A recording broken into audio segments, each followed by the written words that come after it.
Halo guys, balik lagi Ubay 2.0 Animation. Hari ini kita akan mainkan film saya. Masih mengadakan unit nazilah untuk saudara kita di Suriah.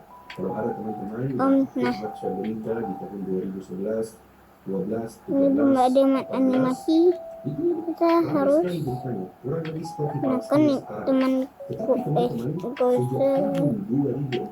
ini teman Ubay nih. Oke. Gambar mana ya? Kita di Suriah itu masih menderita, tetapi nah ini bukan jadi agar kita bisa apa terus ya?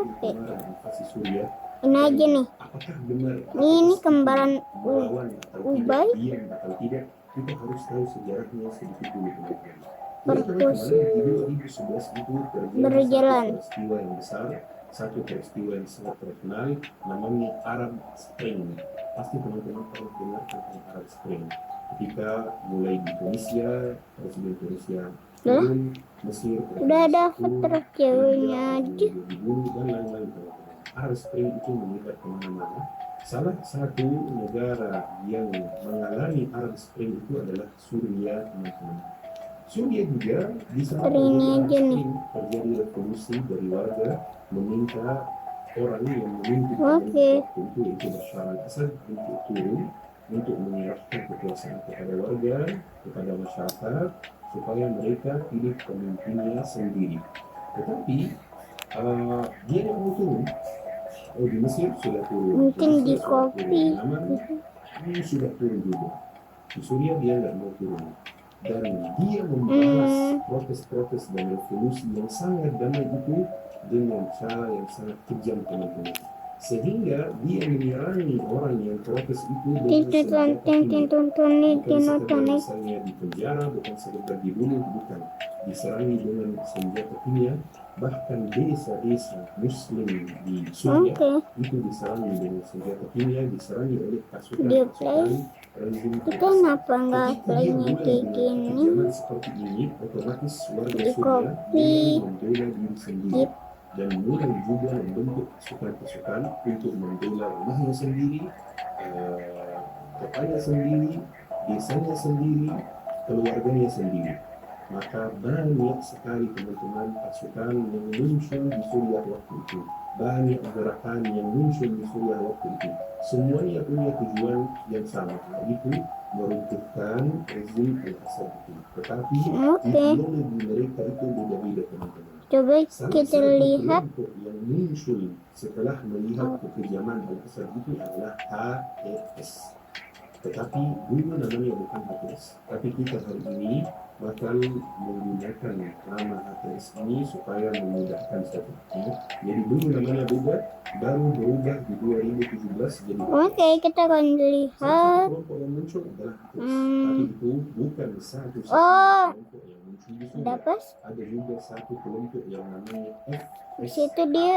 FSA itu kurang lebih seperti HTS, tapi latar belakangnya liberal teman-teman, bukan latar belakang Islam.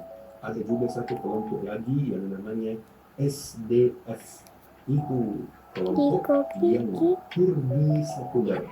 Jadi yang HTS itu latar belakangnya Islam, yang FSA itu latar belakangnya liberal, yang SDF latar belakangnya Kurdi, ras Kurdi. Kurdi itu seperti Arab, Melayu gitu ya, ras sendiri. Latar belakangnya Kurdi, bukan hanya Kurdi saja, tapi Kurdi yang sekuler. Mereka semua Oke guys, aku mau kasih info dulu ya. Namanya soalnya nanti aku mau videonya dari film saya ya. Oke. Jadi teman-teman, yang pertama itu siapa? HTS. Terus yang kedua FSA, ini kembaran Ubay sih. Adalah SDF, yang keempat adalah SAA. Itu coba dia kurang menarik. 13 tahun teman-teman, sejak tahun 2011 sampai suaranya dong. itu terjadi perang di sana teman-teman.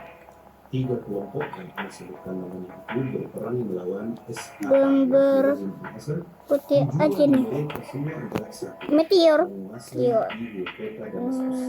Karena Nukril. menguasai ibu kota Damaskus itu simbol atau tanda menang dalam perang tersebut. Siapa yang bisa menguasai ibu kota, dia sudah menang. Mereka kadang-kadang yang menang, kadang-kadang teman-teman. Tetapi sejak tahun 2017 teman-teman, itu kondisinya mulai berubah. SA Bukan. mulai kuat sekali karena dapat dukungan secara langsung dari Rusia. Dan kelompok yang lain mulai lemah karena support dan dukungan mereka dari negara tetangga itu berhenti. Perangnya mulai berkurang. Mulai berkurang bukan karena misalnya Coba kasih.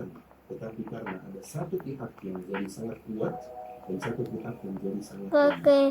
Dan mereka masih ada di lapangan. Semuanya masih ada di lapangan sampai hari ini. Tetapi aku pengen tulisannya Al-Assad itu dan SAA mereka menguasai bagian Damaskus dan menguasai bagian Syria Selatan. Sementara tiga kelompok lainnya, yaitu HTS dan yang lain, menguasai bagian utara dari Suriah. Dan ini perlu digarisbawahi. Siapa yang menguasai bagian selatan dan siapa yang menguasai bagian utara. Kenapa perlu digarisbawahi? Karena teman-teman, bagian layar selatan TV itu adalah tunggu ya.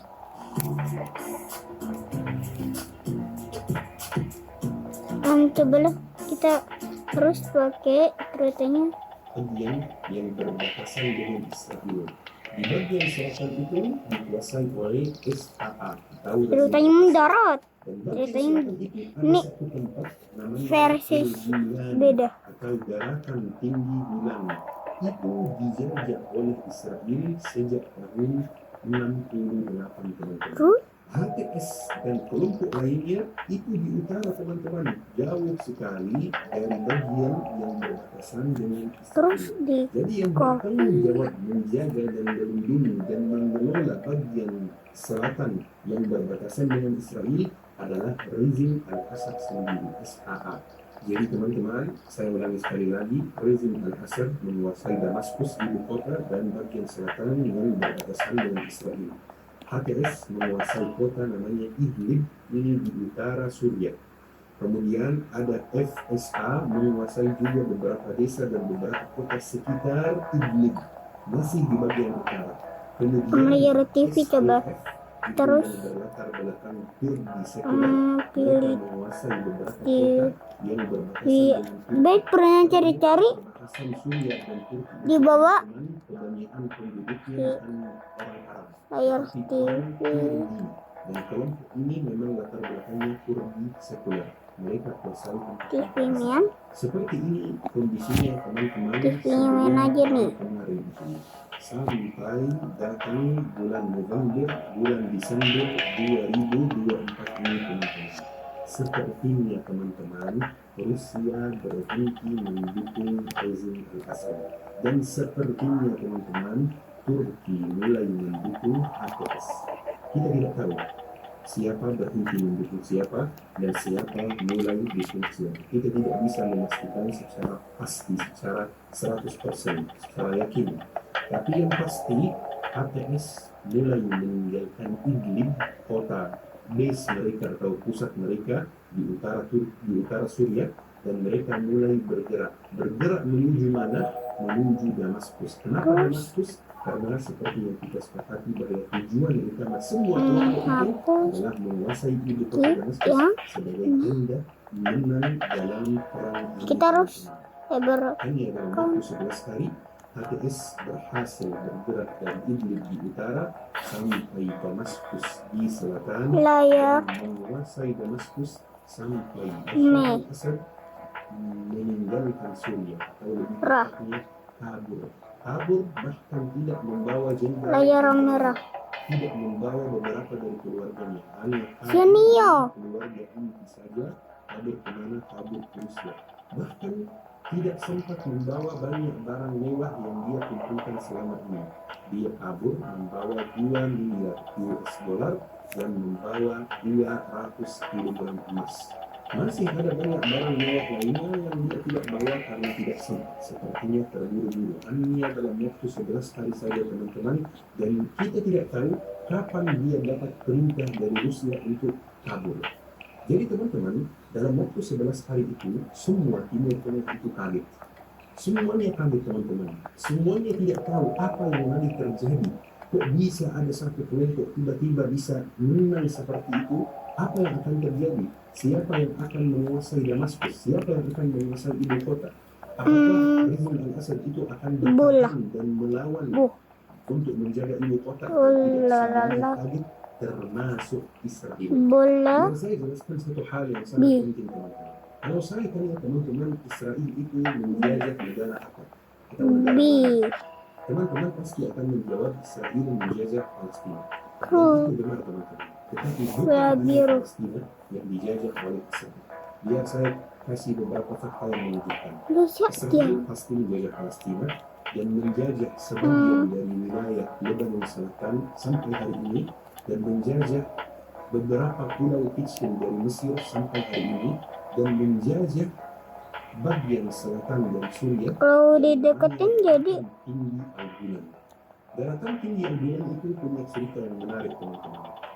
Daratan tinggi Al-Golan dijajah oleh Israel di tahun 1968, dan dijajah itu tanpa perlawanan sedikit pun, karena ada satu prajurit Syria waktu itu yang mengkhianati pasukannya sendiri dan menyerahkan daratan tinggi Al-Golan kepada Israel tanpa perlawanan sedikit pun. Makanya Israel masuk Al-Golan tanpa ada perang, tanpa ada yang dibunuh sama sekali. Diserahkan begitu saja oleh prajurit itu. Ada yang bisa tebak prajurit itu siapa? Prajurit itu adalah Hafiz al-Assad, ayahnya dari Bashar al-Assad yang kabur kemarin teman-teman. Dia serahkan Al-Golan, serahkan tanahnya sendiri kepada Israel. 2 tahun kemudian dia diberi hadiah dan dia menjadi presiden Suriah. Kudeta, dia menurunkan pemerintahan yang sah dan dia naik menjadi presiden sampai tahun 2000. Anaknya yang jadi presiden mungkin ditambah lagi sampai dia kabur. Jadi teman-teman, ada kesepakatan antara keluarga Al-Assad itu sama Israel. Kalian jadi pemimpin Suriah, tapi biarkan Golan itu buat kami dan jangan menyerang kami. Selama 53 tahun keluarga tersebut memimpin, keluarga tersebut, rezim tersebut tidak pernah menyerang Israel sedikit pun, walaupun sebagian dari tanahnya dijajah oleh Israel. Bila dengan orang Palestina yang hebat, yang luar biasa, tanahnya dijajah, mereka berlawan, tidak pernah berhenti melawan dari tahun 48 sampai hari ini. Kalau rezim Al-Assad itu enggak pernah melawan teman-teman sama sekali. Bagaimana mereka bisa coba kita akan lihat play ya sendiri yang menyerahkan tanahnya kepada Israel? Tidak mungkin melawan kan? Jadi teman-teman, ketika HTS mulai bergerak dari utara, Israel itu merasa khawatir, merasa takut. HTS itu bakal seperti mereka bakal seperti rezim Al-Assad yang meninggalkan dan membiarkan kami menjajah Al-Golan, atau mereka akan mau melawan kami dan membunuh kami. Makanya Israel membuat satu keputusan, lebih tepatnya 2 keputusan yang sangat penting.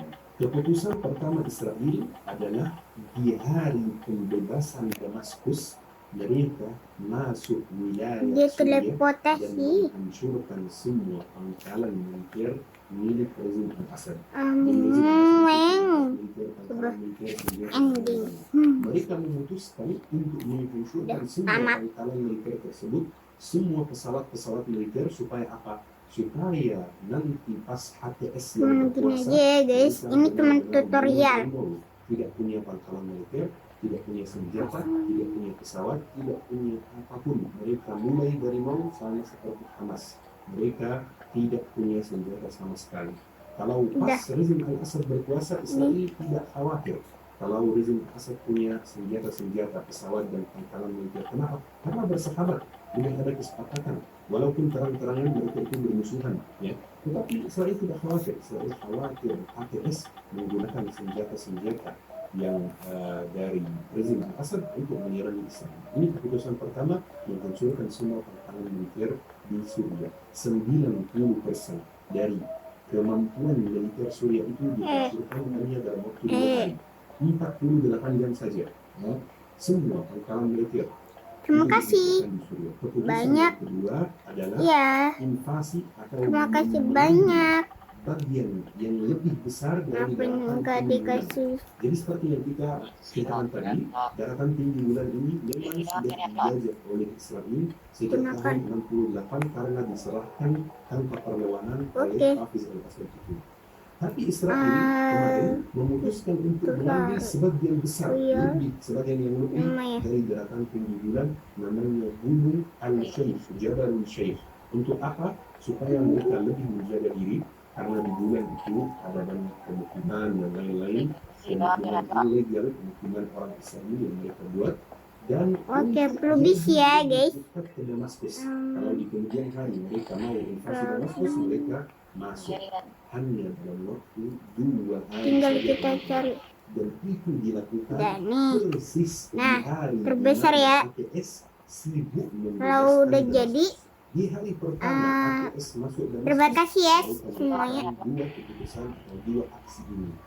Hari pertama masuk Damaskus, hari kedua aksinya selesai.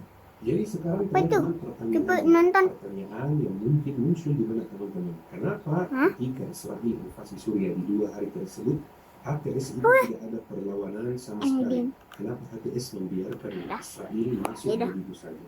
Dan ini teman-teman jawabannya sangat sederhana. Balik lagi ke berita atau ke gambaran yang kita buat tadi tentang kelompok-kelompok yang ada di Suriah. Israel masuk dari bagian mana? Utara atau selatan? Dari bagian selatan, karena memang daratan tinggi bulan itu di selatan. Bagian selatan itu dikuasai oleh siapa teman-teman? Ada yang masih ingat? Bagian selatan dikuasai oleh SAA atau rezim Assad. Jadi yang segini dulu guys. Dadah.